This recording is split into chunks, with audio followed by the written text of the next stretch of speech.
Everybody loved my mom. She was the kind of person that was there for all sorts of people. She was just that peaceful, calming presence.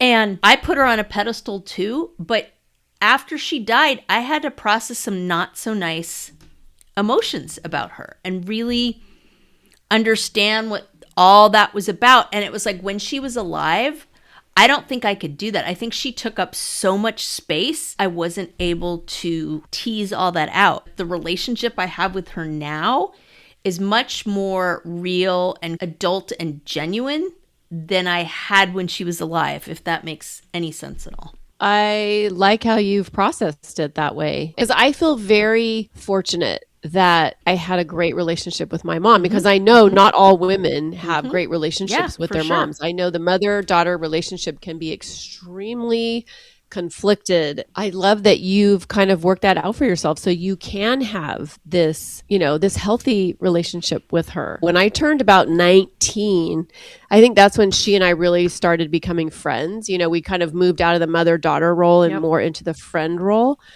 So I had her for like 7 years in that role.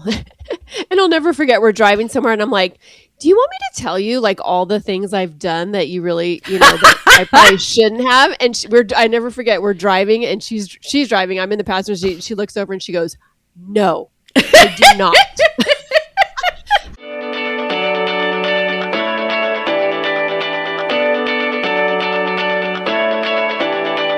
Welcome to Drinks with the Girls. Conversations for women over 40 around connection, change, and the power of female friendship. Living well with stories to tell.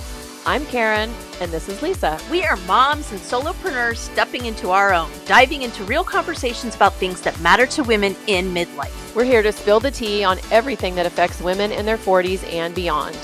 Topics like loss and grief, changing relationships, launching kids, menopause, and reinventing ourselves in midlife. We are here to tackle it all. Connect with us through a blend of our lived experiences, our friendship, the memory of our moms, plus a collection of real stories, honest conversations, and engaging interviews that will make women over 40 feel seen and remind them that they're not alone on this journey called life. Let's go. Welcome back to another episode of Drinks with the Girls. This episode I have some mixed feelings about this episode. Yep. I'm extremely excited to record this episode because anytime I have a chance to talk about my mama, I'm going to take it. And also I know it's going to put me in my feels, and that's okay. And because it's Mother's Day, so happy Mother's Day to any mamas out there. Happy Mother's Day. We are talking about kind of our origin. Like, this is one of the reasons we started this podcast, is because of the beautiful friendship that Renee and Patty had. So today we're going to talk about if our moms could see us now. Good Lord, I'm already... You know what? Having some feelings. So, oh my God. Sorry. Okay, I'm going to talk about what I'm drinking. Girl. I'm drinking a basic bitch Pacifico with a lime. Okay. We need to stop that shit right now because I'm already like, oh God, should I put a shot of vodka in my drink? Because I don't have one. Don't be starting that now. We'll never make it through. Good Lord.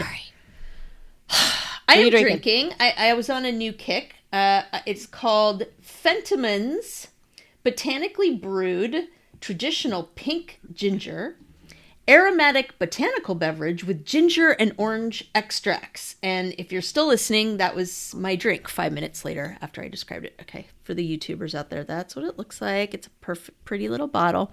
But again, given the topic, I probably should have put a shot of vodka or rum in there. So here we are. Yeah, I was looking at our...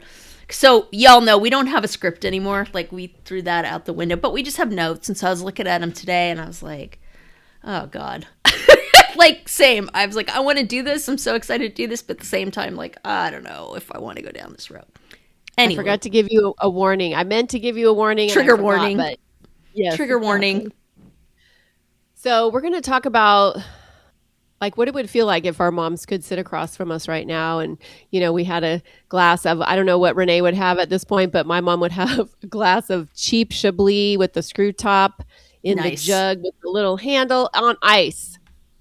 Well, I think I've said this before, like, toward her, so my mom was a Christian Scientist, so she didn't drink for most of her life, but towards the end, she was like, whatever. So she would have a glass of wine. So I have to believe that at this point, Patty has brought her over to the dark side. And when they do drinks with the girls, that they're just sitting there sipping something. So that's where I go with it. I was just thinking, if she's bumped into my mama up there, she's definitely. Oh, yeah. They have regular plans, and they're like, 100%. Yeah, definitely. And I like to think that, our moms can see what's happening with us from wherever they're at. And, what would it be like to really show them, not the highlight reel, not the version that we put on social media, but the truth of really who we are. And, I think actually, as I even say that, they would have been along for the ride the whole time. So they would know exactly who we are. Yep. I would agree. I got more time with mine than you did, and I'm grateful for that. I was thinking about this topic today, and one of the things that came to mind, and I feel like I figured this out after she passed, not necessarily kind of really understood it when she was with me, but I just realized, we're very different people. And I think that was maybe part of the times that we had conflict, because we just were. I mean, we were similar in some ways, but just in terms of how we look at the world, we were really, really different.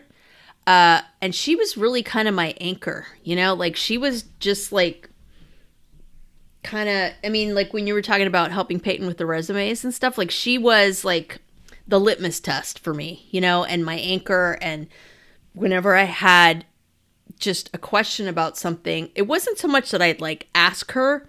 I would, but it was just more like touching base with her was kind of the way I would figure things out. And especially now with everything going down with my dad, like I miss that piece, right? And of just kind of touching on sanity with that. But I do think I think the pandemic would have been really hard for her because she did not take medications, didn't go to doctors, all of that. So I think she would have found that whole thing really difficult. I think being in the world with, the crazy news that's going on right now, I think she would have retreated even further kind of into her Bible and that kind of thing, because I think it would have been super difficult for her. So in a way, I feel like it's probably good that she's not around to see all this, because I think it would have been really, really difficult for her. But, so. So what do you think she would notice about life as you are living it right now, Karen? What would she notice? Yep. The first thing she'd notice is I'm divorced. Do you think she would have had a problem with that? Or do you think she would have been like, yeah, I get it? We should say for listeners, her mom was, Patty divorced her first husband, Karen's father, and she remarried. Yeah, no, my mom was divorced. And honestly, she wasn't all that happy about her second marriage either in the last years of her life. And had she lived longer, I don't know what decision she would have made. But I think she would want what's best for me, and she would have trust that I know what's best for me. And so she would have been supportive. And also, like in my family, when you divorce somebody, it doesn't necessarily mean they're out of your life forever. Like she was best friends with my dad's sister. So her ex-husband's sister was her best friend.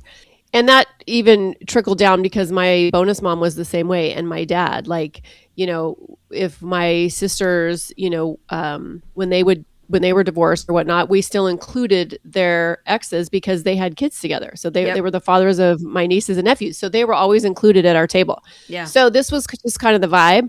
So long story longer. I think she would be sad because she knows how painful divorce is. And she knows that my ex is a good person, but she would at the end of the day understand because she would want me living my truth. Yeah, I can see that.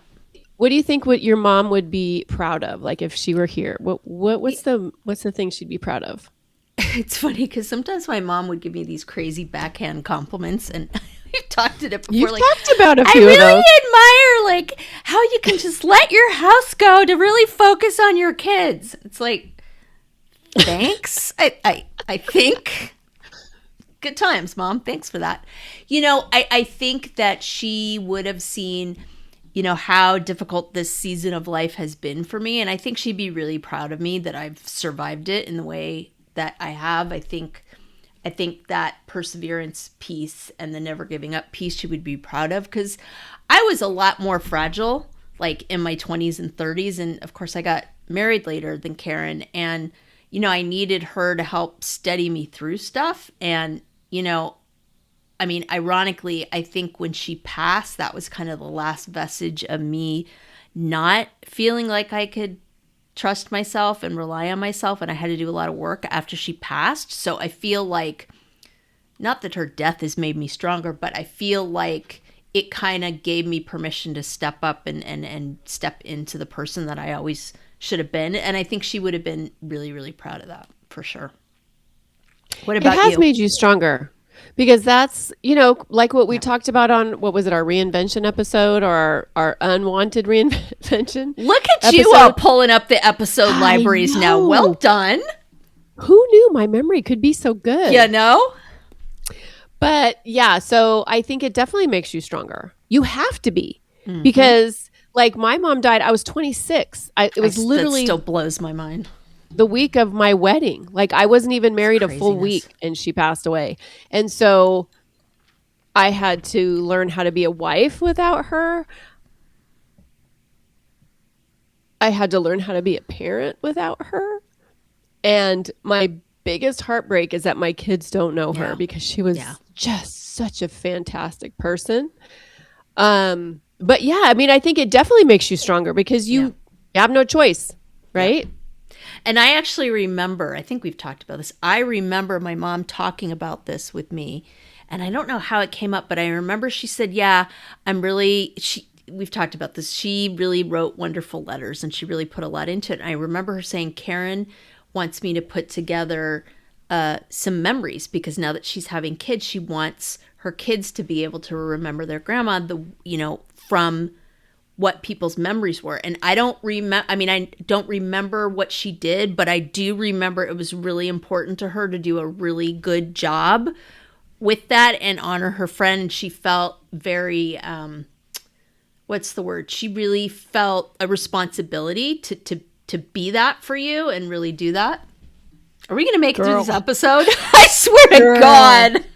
Oh my God. I need to pull that out and I need to send that to you, because my God. With your mom. Your mom has such distinctive handwriting. I've never seen it. I would love to see it, because she does. And it would just mean so much to me to see that, for sure. Thank you. I would love for you to. Renee, to me, was always such just a gentle, loving, unjudgmental to her friend soul. Like she was just one of those people that is just one of the people. It was like one of my mom's people. Yeah.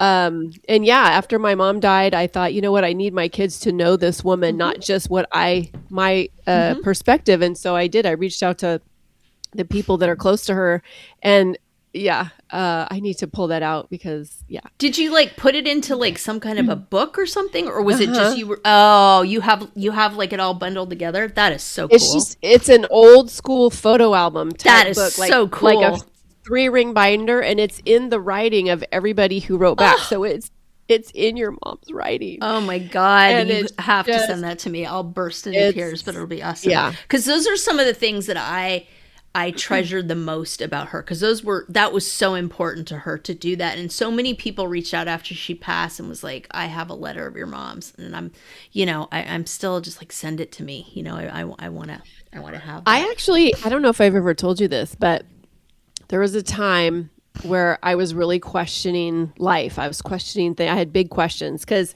even though my paternal grandfather is a Baptist minister, I was not raised in the church per se. Like, we dabbled. We would go usually on Easter, we would go sometimes on Sundays or whatever, but I didn't have like a solid religious foundation.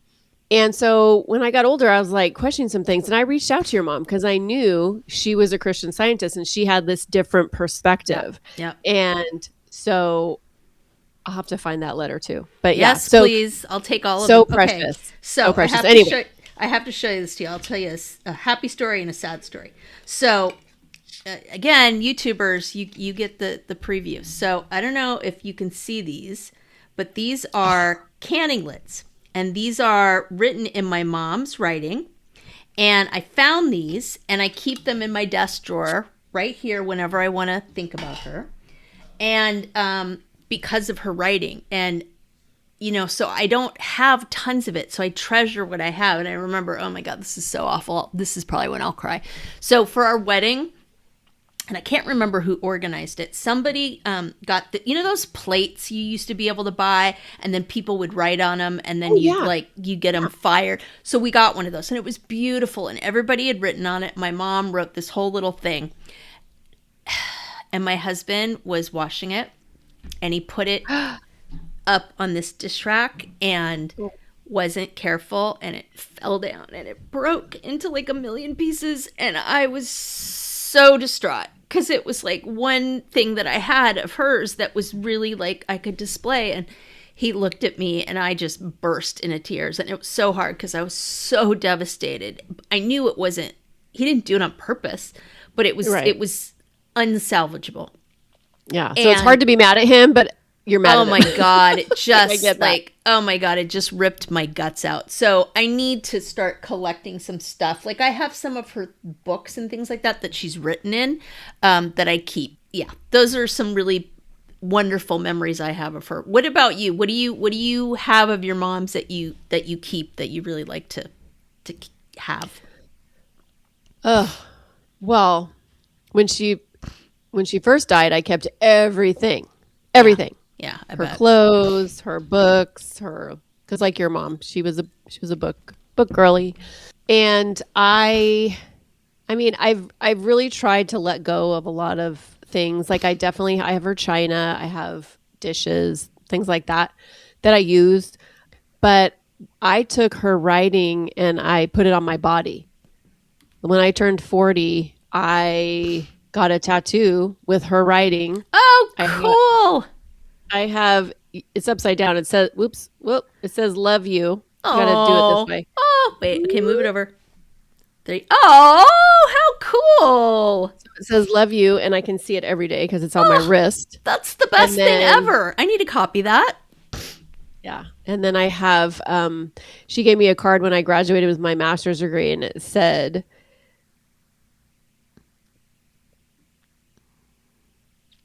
I wish our days together were more often. Mm-mm.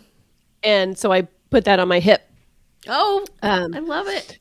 So I have her. Yeah, I have her. She's with me that way. I don't honestly like nothing really besides her books and her writing. Nothing really comes to, and dishes that I have of hers. I need to get the tattoo thing. Yeah. Sure. Hey there, I'm Lisa Coricella McDowell, your midlife Pacific Northwest princess, here to guide you in the art of next leveling your life. I'm passionate about women's health and wellness in midlife, especially for moms parenting kids with unique needs like I do. I truly believe we can learn, grow, advocate, and care for the planet while taking care of ourselves and our families. And I'd love to help you do the same. And I'm beyond excited to tell you about my membership for maxed out mamas just like me, the Empowered Parent Collective. It's a space for parents to confidently advocate for their kids, build inclusive communities, educate themselves, and find balance and support along the way. To find out more about the Empowered Parent Collective, my classes, wellness offerings, parenting tips, advocacy resources, and exclusive Drinks with the Girls goodies, head to nextlevellifewithlisa.com.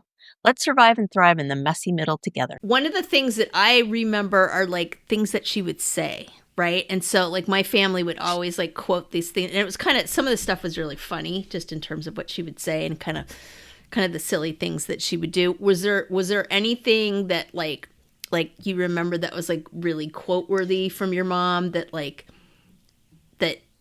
you kind of remembered? That's a tough one. And we talked about this on one of our first episodes. She died so long ago that I can't remember. I can't remember her voice, and that's really painful. But I can't.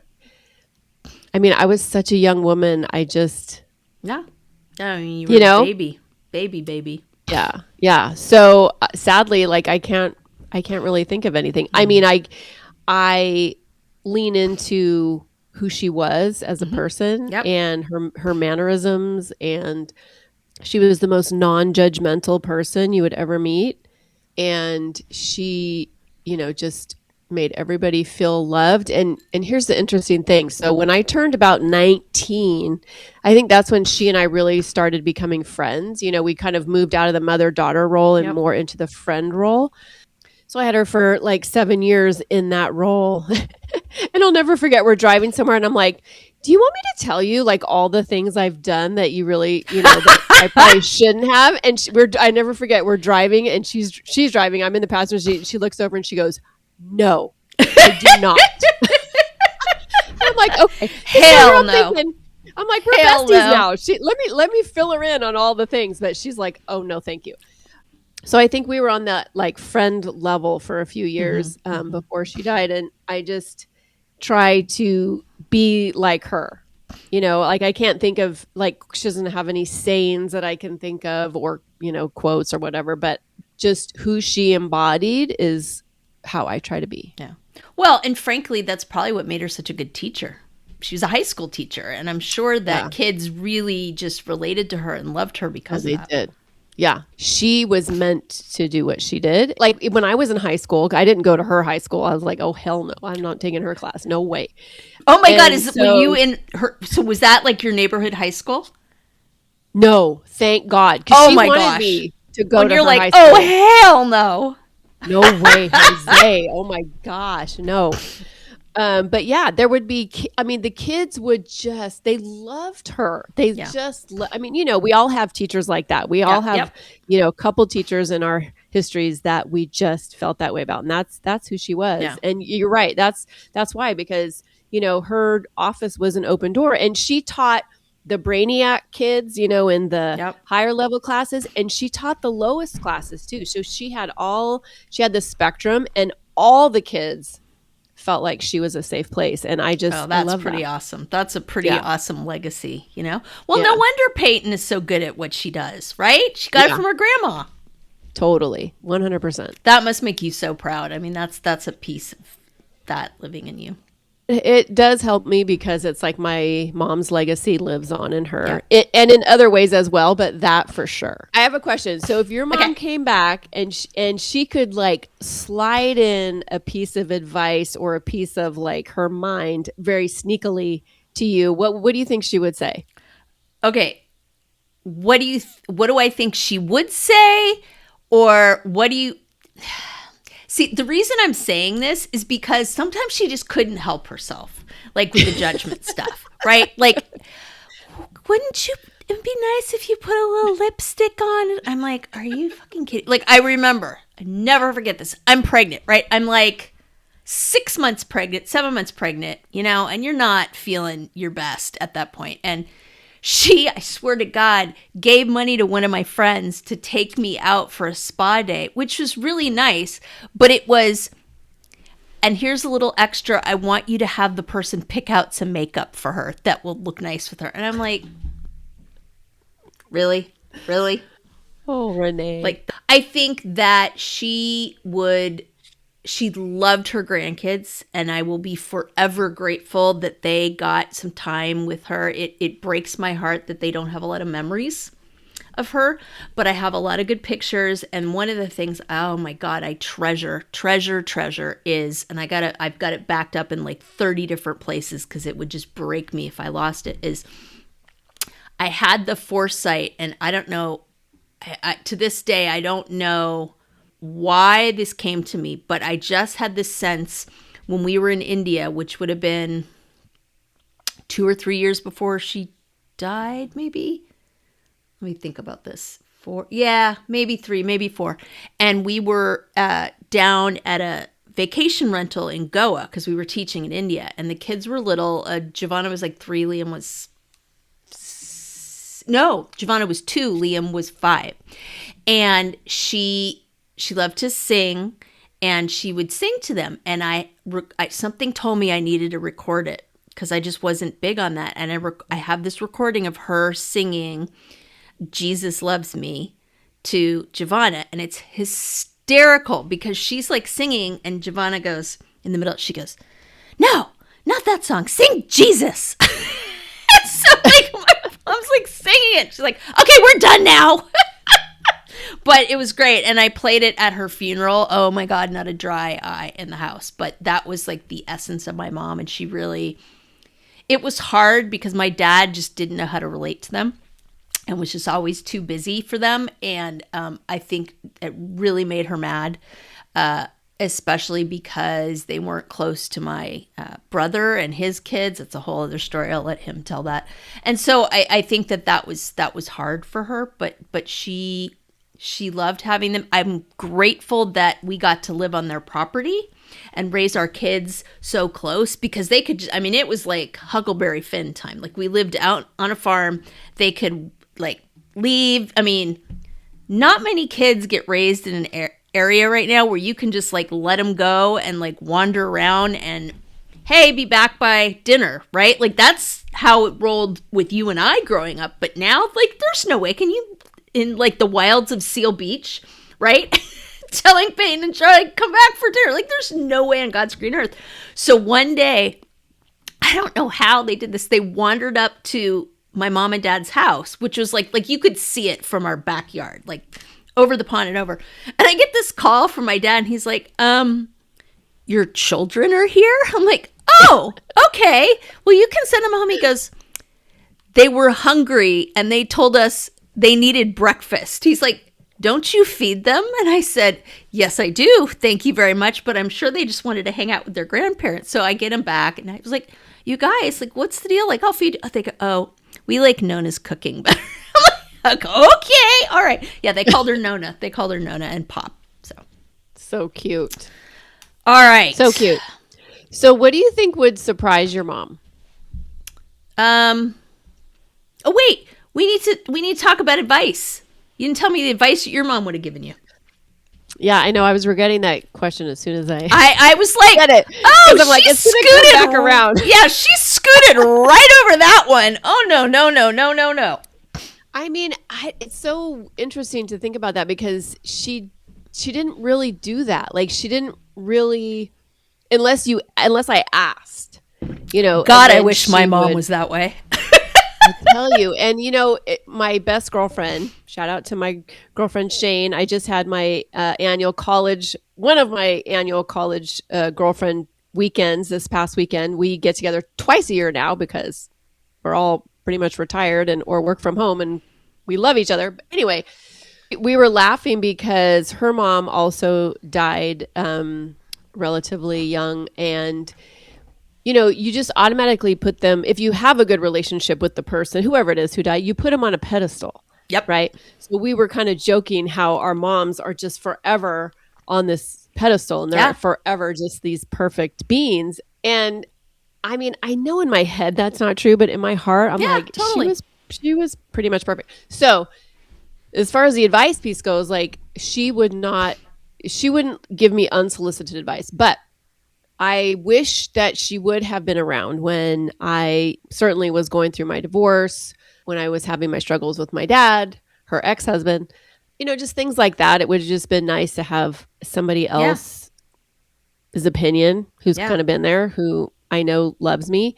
So, I mean, I think she would probably say, I died when I was 51, so just fucking go for it. Yeah. You know, I think that would be the advice she would give. Yeah. Yeah. Agreed. Yeah. And I really believe, like, I have this just inner knowing, don't ask me how I know it, but I do, that my mom passed away when she did because she just couldn't handle living in her body anymore. And frankly, she couldn't handle living with my dad anymore. And she was not going to divorce him. She didn't have the strength to leave for a lot of reasons. And I think in a lot of ways it became untenable. And that kind of vision of, you know, when you have Parkinson's, like you're not in control of your body and your brain. And that, I just think that that's really symbolic just in terms of the relationship that she had with him. And I really believe that was... I'll dream about her, and that's what she'll say is I couldn't handle one more minute. So for what that's worth. That's powerful. Yeah. I never dream about my mom, which makes me so sad. I'm sorry. I know.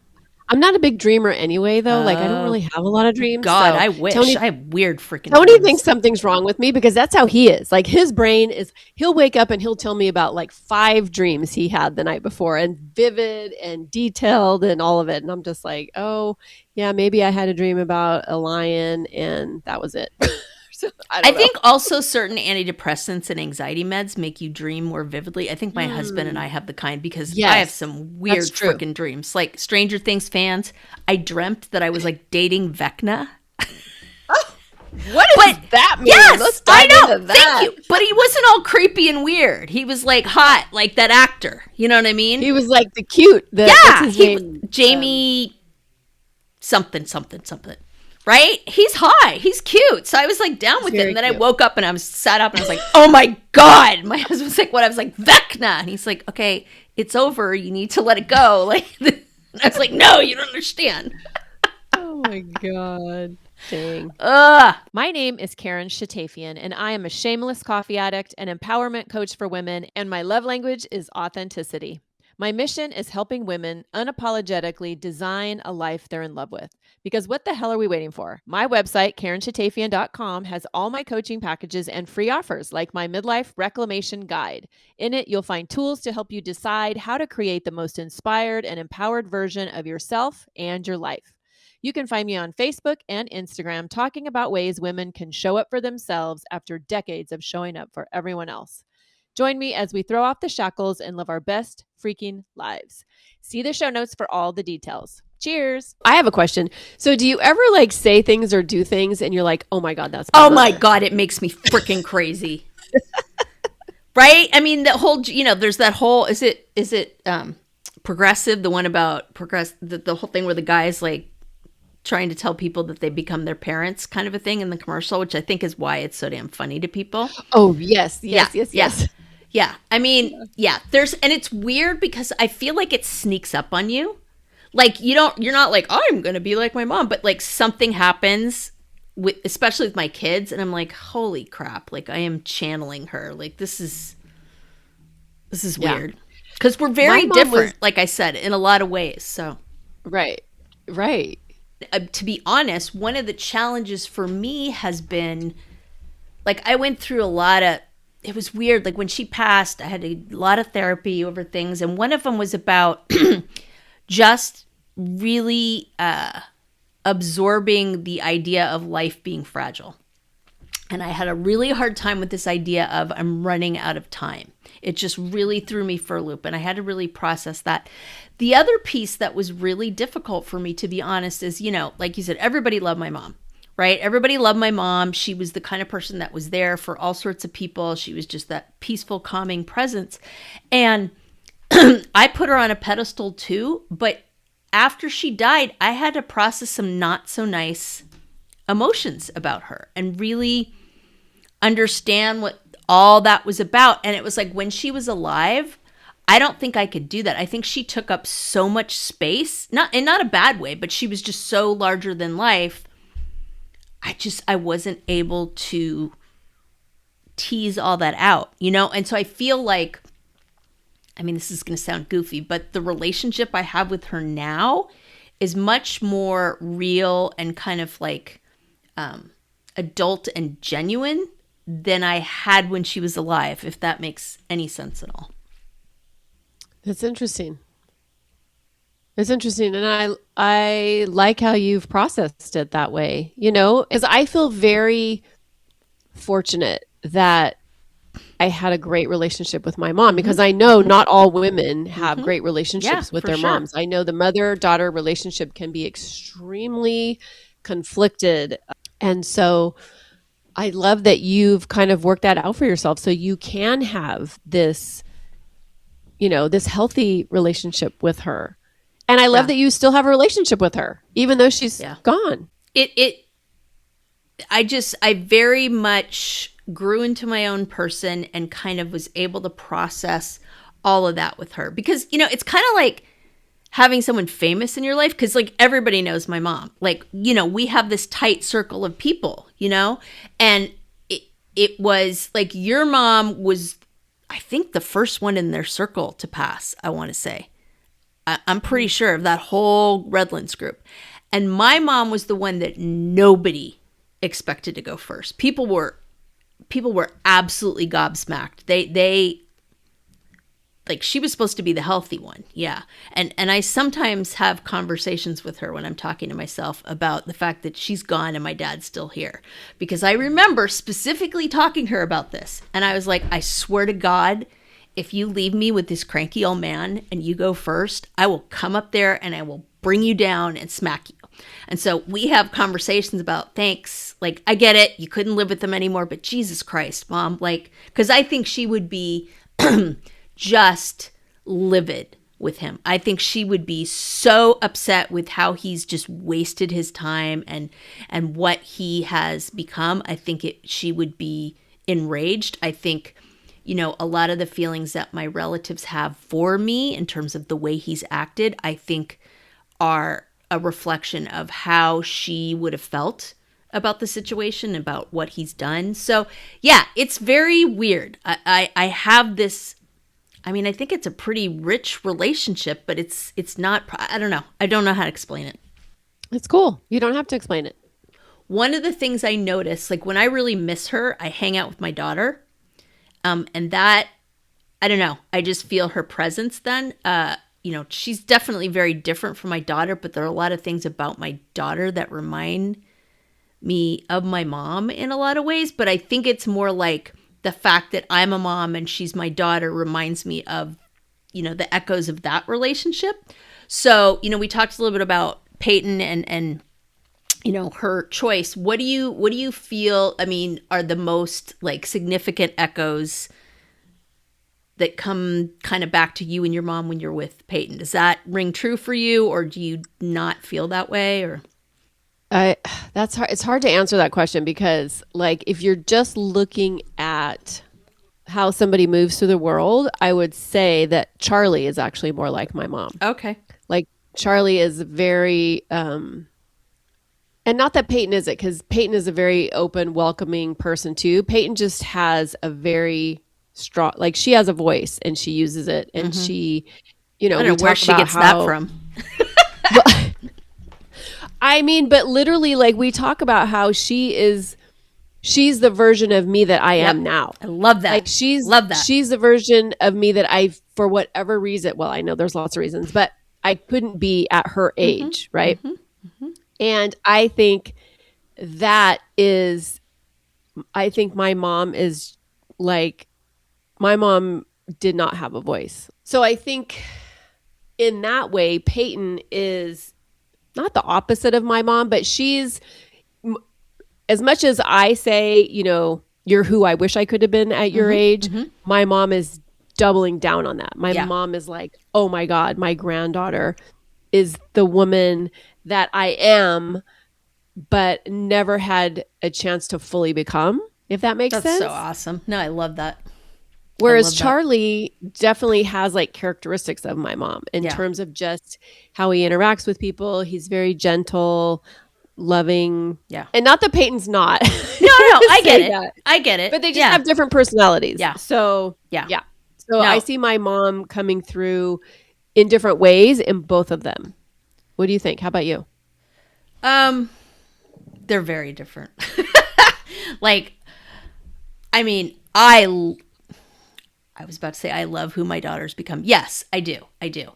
But I swear to God, there are days like this morning where I'm like, okay, can we dial it down with the leadership skills and the self-awareness and the like,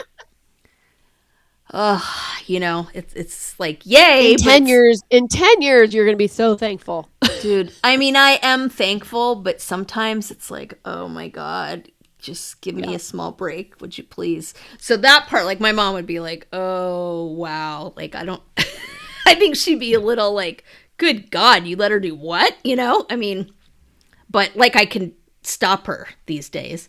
So I don't know if that rings true in my particular case. I just know that for me, it's about the echo of that relationship. Like I said, when I miss my mom, I hang out with my daughter. And I love that. That helps, you know? My mom's been gone so long. Honestly, this sounds terrible to say, but it's like, I don't know I don't know where I feel close to my mom now. And that's why, any chance I have to talk about her, any photos I see, any memories that come to mind, I just like glom onto that because, you get busy living your life, right? And that was a long time ago. And she was my best friend. And my daughter is my best friend. And I've never really fully processed that or cognitively thought of it that way. But I have the relationship with my daughter that I have with my mom. And that's what I always wanted. Like when I was having a daughter, that was like foremost in my mind. It's like, oh my God, I can have a little bestie like I was with my mom. I remember when I found out I was having a girl, I literally did a happy dance in the car. Like I was so happy. I was like, oh, this is the best. I got the birth order I wanted, the whole thing. I have a question that I want to pose to you. So y'all, I don't know if you follow Karen on social media. And if you remember, but we were both into horses when we were younger, older too. But just, that was really formative. But I spy with my little eye that Karen is getting more involved with horses again, which I think is wonderful. And her mom loved horses, and I was like super jealous of her household because they all rode, and it was this whole big thing. And I don't think my mom is terrified of horses. Like she was like, you do you. I think I put her on a horse once, and it was I had this big 16-1 gelding, and he was walking, and she's like, he's running away with me. I'm like, okay, this is a bad idea. But I'm wondering if the process of doing that again is bringing back some good stuff about your mom. Yeah. So my mom was that parent who lived vicariously through her kids. So she didn't have a chance to have horses when she was growing up, when she was a kid. She always wanted to. And she ended up working with a guy who raised a POA, Pony of Americas. Yeah, POAs. Yeah. So he raised POAs. He bred them, whatever. And he had one, and they're traditionally supposed to have spots. He had one that was born and he had no spots. So he was kind of worthless. Yeah. So he told my mom, they're teaching together. They're teaching high school together at the time. And he's like, hey, I have this horse if you want it. And my mom's like, yes, I do want it. And he was a baby. So we had to like go through the whole raising him, breaking him, training. Yes. God, as a first horse, holy mackerel. Oh, yes. And so because my mom had always had the desire to ride herself, she, of course, threw us into it. She's like, you're going to ride horses. Forget soccer. Forget baseball. Nice. Softball. Yeah. So that's why we got into horses. But yeah, I mean, it was definitely something that I feel so connected to her by. And yeah, now it's just really happenstance that I've gotten reconnected with my love of horses and being an equestrian. And Tony's cousin, actually, she and her husband moved about 6 minutes away from us, and she has 2 horses. So she's always perfect. She's always dragging my ass over there. Come on, you need to ride my horse. I gotta get the horses out. Come on. And then I started volunteering once a week at a therapeutic horsemanship ranch. That's cool. Which has been literally like, I freaking love this place. Like, so this cool. program is incredible because not only are you working with people who have all sorts of disabilities, you're working with horses. And I have to say, the horses there are just fabulous. Yeah. So, yes. So, I mean, yeah. Do I feel connected to my mom through the horses, being reconnected with horses? I have to say yes. Yeah. Because she loved that. It just brought her so much joy. Okay, quick pause. Have we talked about the Pod Squad lately?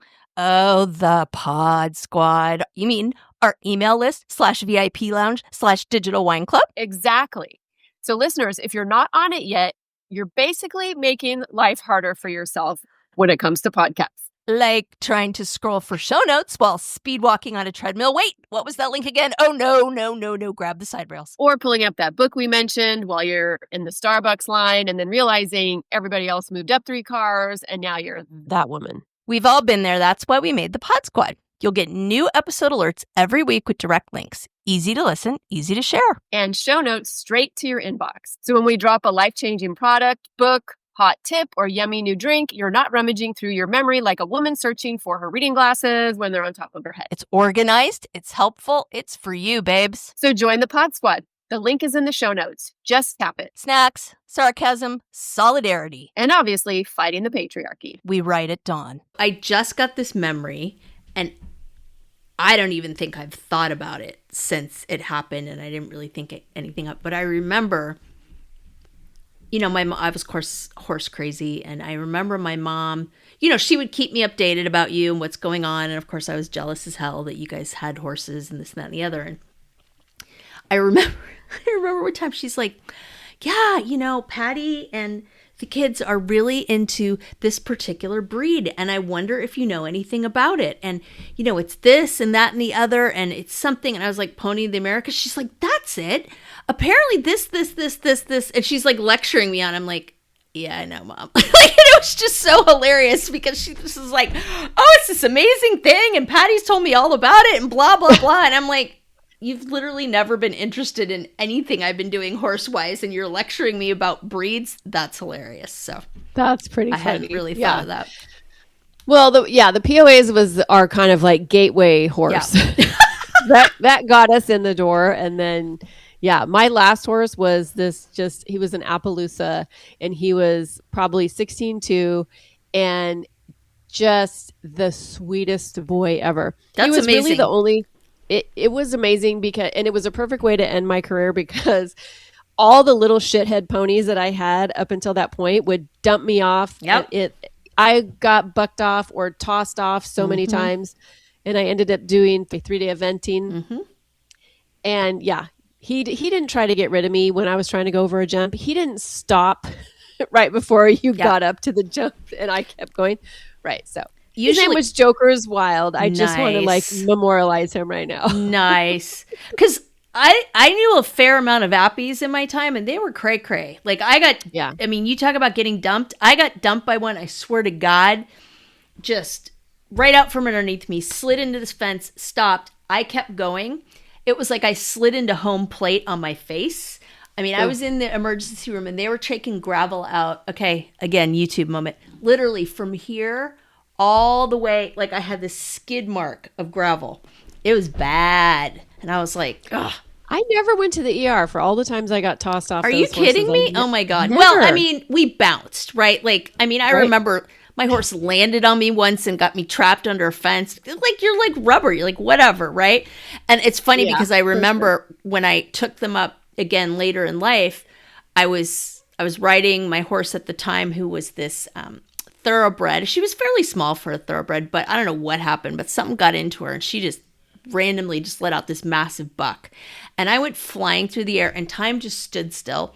And I literally remember having this conversation with myself, and I remember thinking, I'm going to fall. I'm going to fall, and I'm going to land. It's gonna hurt. And it's really going to fucking hurt. And it's going to hurt a lot more than it did when I was a kid. And so I probably should prepare myself for the fact that this is going to hurt. Like, literally, this is happening as time slowing. And then I hit the ground and just like, and I remember thinking, yep, that hurt a hell of a lot more than it did when I was little. Alrighty then. Thanks. Girl, let me just tell you, even just getting my ass on the saddle at our cousin's. Right? I mean, it's like, oh, okay. I got to remember. I know. And it's like, how did we do this? Like, I mean, I was a maniac. Anyways, okay, we digress. We were young and pliable. That's why. Yes. But yes. Anyway, yes, we digress. Do you ever feel like you are living your life in a way that our moms really couldn't? All the time. There's no way my mom could have lived the life that I have. I mean, I think that part of it was she wouldn't have stood up for herself the way I do. You know, she was there for people on her own terms, but like she was so shy in a lot of ways, like, and it to the point where it was annoying. Like, I can remember taking her to meet people at work. I used to work at Warner Brothers, and she would just like wouldn't shake people's hands. Like, she just had this weird thing about like meeting people. And I was like, and I got mad at her. I was like, this is really like, it's awkward for people. Like, you're not looking them in the eye. You're not shaking their hand. Like, and there was just something about it that was really, really hard for her. So like I said, I feel like we were different in a lot of ways. To be honest, I mean, I go back to this thing with my dad, and it's like, I mean, I'm just going to say, like, divorce was not an option. But what's been interesting for me is I always had this idea of, like, her growing up life was just crazy because my grandmother and grandfather fought like cats and dogs, like throwing play, like it was crazy. And I know that that influenced a lot of the decisions she made, including her marriage and wanting to stay. But it was funny. I was not funny, but I was talking to my aunt not so long ago, and she said, you know, Lisa, there was also an economic component to it as well, because if she and your dad had divorced, it would have been very different. And she liked the life that she led. And that has really caused me some, not pause for thought, but I've had to kind of process that and realize that, you know, in my mind, it was always this like, quote unquote, altruistic, like she didn't believe in divorce. But, you know, if I'm being honest, like that's a big thing. And I'm sure it's a huge thing. I'm sure I'm sure seeing where your mom was at probably reinforced the idea that she was just going to like take her lumps, you know? That's the thing. And I talk about this in my communities when I talk about divorce, because it's like, it's not that our grandmothers and mothers were, you know, oh my gosh, I have this amazing marriage and I'm going to stay, or, you know, I'm going to power through because this is what you do. You just stay together. No, it was a financial thing. Women, especially our grandmother's age, women were not financially able to leave their marriages. So let's get it out of our mind right now that it was like you said, this altruistic thing, like, oh, agreed. You know, I'm just, you know, we've been married for so long because we just, you know, keep trying at it and we push through it. No, women couldn't leave financially. Yeah. Yeah, I remember when my grandfather, well, I didn't remember, I wasn't alive. My grandfather died when my dad was 14. And that very much shaped him. And my uncle was 5 years older than him. So it was a big deal because my uncle had moved out at the time. And my grandmother, she couldn't drive. She couldn't balance a checkbook. She'd never worked before. Like, it was devastating on so many levels. Like, they had to sell the house, move to this tiny apartment. Like, it was a big deal. And I'm sure that also influenced kind of my dad's obsession with things, you know? So I feel like we kind of look at the past nostalgically and being like, oh, back then when marriages lasted. And it's like, women were stuck. They couldn't leave. Yeah. In a lot of ways, for sure. And I think that, you know, that's a whole other topic just in terms of like the finances of divorce and all that. And I mean, I'm sure you are much more up on that than I am, but it was just really interesting talking to my aunt because I was like, you know, everybody has this picture of my mom, like you said, on this pedestal. And it was like, oh no, that would never have entered her mind. And I really had to stop and consider the fact that whether or not she admitted that to herself. Yeah, that's the other part. That's the other piece, because when you are so invested in the life and the persona and the performing, like you can't, it's too disruptive to even consider the fact that, oh, I'm not happy. I would really love to leave this situation. But you just like, you can't, and women still do it today. It's like, it's not just like an old school thing. It's like, it takes a extreme level of willingness to be honest and uncomfortable to look at a marriage, especially if it's a few decades long, and say, I can't do this anymore. I mean, I'll be straight up. Like when my husband and I were separated, like in my mind, I'm like, okay, like how are we going to make this work? Because this is not working as a marriage. We got to figure this out economically. And, you know, it gave me pause, like just to figure out like how, it wasn't like if the marriage was going to fall apart, I wouldn't have stayed with them just because of that. But I was like, shit, how are we going to do this? You know, like, so. Yeah. No, it's not, that's not easy. So I feel like, Karen, I want you to send me a few photos so that we can stick it in the YouTube episode and maybe in the show notes. So we've kind of talked a little about this, but we feel like you guys don't know what the Pod Squad is. And we like go bang on and about it. And you're like, what is that? So it's our email list, right? And subscribing to it is going to get you the episode so you can forward to a friend. But again, we've talked about this idea of the evolution of Drinks with the Girls and what we're trying to do. And growing this email list is a part of this. And, we've been doing this for, 18 months now. And, there's certain things that are going to need to evolve for us to be able to keep doing this. So just so you know, that's why we yammer on about that, is that's like the best thing you can do for us to keep this content coming. But I think you should send me a few pictures of your mom. Off the top of my head, I don't know how I would find pictures of you and my mom, but I know they exist. So bonus points if you can find that. But I think it would be fun to put a few on the... Of me and your mom? I was thinking of our moms together. Oh, together? I 100% have those. Shut up. I 100% have those. I'm going to have to, but this is going to cause me to dive into the closets that I'm still trying to declutter. Well, Natasha, here you go.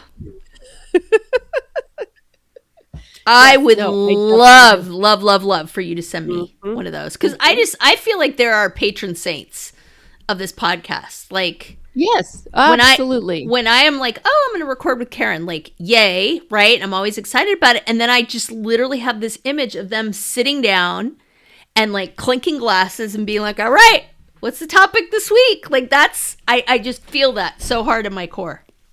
No, I just think they're so giddy with joy every time. I mean, the fact that we're even doing this together, it's pretty incredible. I mean, when you talk about things that they couldn't do that we're doing, I think that is the absolute top of the list. Like, I think that they would feel so tickled that all those connections are there. And we talk about our secret sauce and our relationship. And I mean, this wouldn't exist if it wasn't for our moms. And I think that they would be so excited to see what their friendship brought. Like, because they were sorority sisters at Redlands, guys. Like, that's how they met. I don't think they knew each other before Redlands, if I'm not mistaken. So. And then we talk about the story that when Patty married Gary and my mom married my dad, they lived in married student housing and it was crap housing. And so my dad told me the story about, like, they go into the bathroom and open the medicine cabinet and the walls were so thin that they could just like talk to each other through the walls.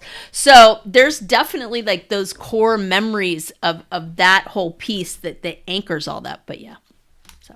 I just love that so much for so many reasons. But I mean, think about it. So you're in college. Like, my mom was a senior. Mm-hmm. So she's what, 21? Yep, barely. When you're married, right? So you go in married housing. And so you're finishing your degree and you're also figuring out how to be a wife, but you get to do it with one of your besties. So I love that for them. Yep. If my mom had drunk by then, I'm sure they would be doing drinks with the girls on the regular.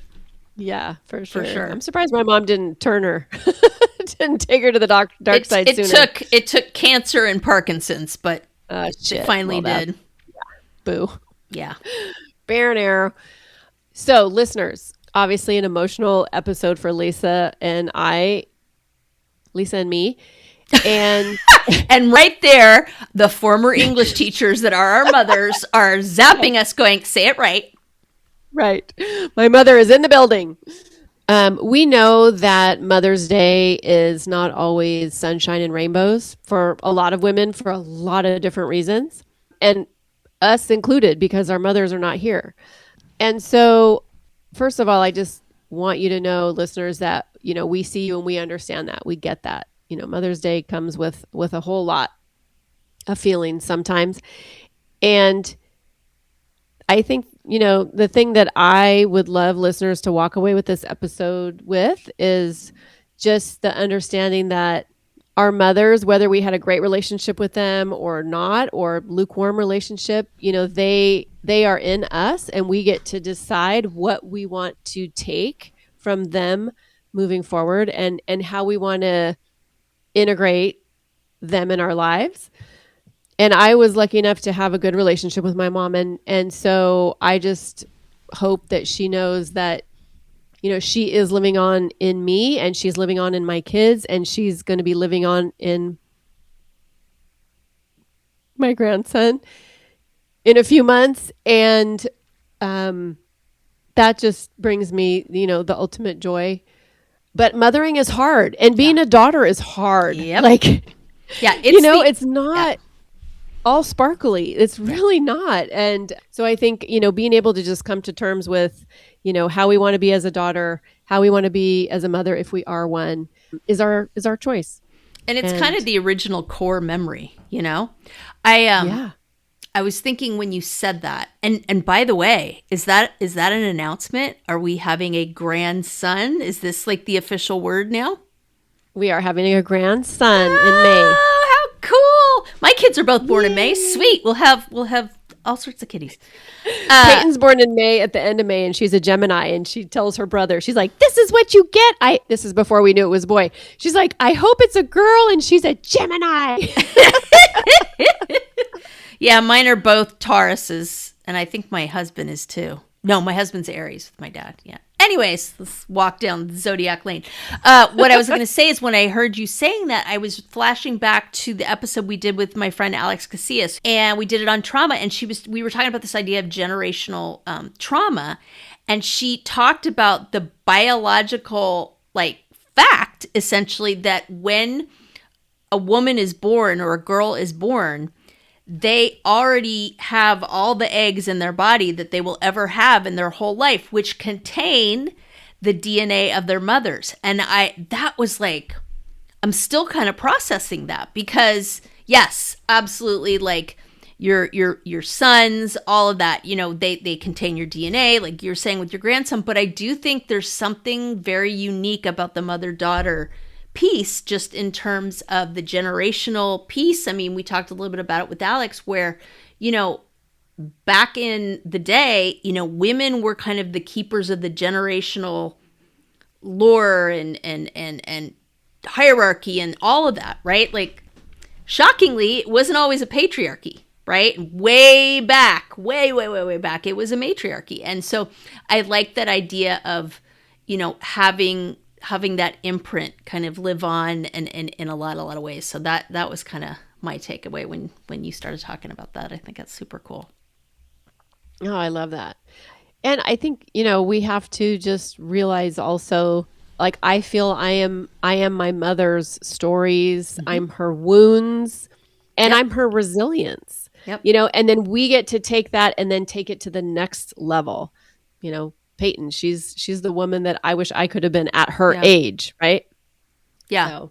Yeah. And I do think, despite the fact that I've kind of come down the side of I'm different than my mom in a lot of ways, I do feel in a way, I'm Peyton's story. I feel like I am not necessarily who my mom would have wanted to have been, but it's because she was who she was, and because what she went through, what she did, that gave me permission to be the person that I am today. And I mean, I can't take that away from the reality, the fact that she was a huge part of that, which is, I'm stumbling around my words because, yeah, like I said, it's been really a lot for me to process. I didn't ever expect when she passed that this would be what I was processing. I expected to process grief. I expected to process missing her.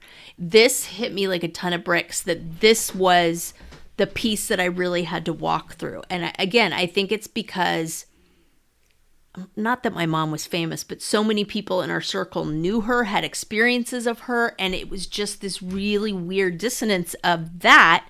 And then me having to go through all this. And it doesn't take away from who she was or what she did. I just really had to figure out who I was separate from her. That just seemed to be the journey that I needed to walk on. But, I miss her. I'm grateful that I have good memories and that she shows up in my dreams, even when they're about Vecna. She was in there somewhere, I think. Wacky. I'm sure she would have given me advice in that one. What in the world are you doing? Snap away from him. He's Vecna. She probably would have said that. So listeners, if you've made it this far, we appreciate you hanging in with us and all of our stories and our rabbit holes and everything. And, we understand that this mother-daughter relationship is, It's one that is so lovely, but can be just so minefieldy. Intense. Like, let's call it what it is, you know?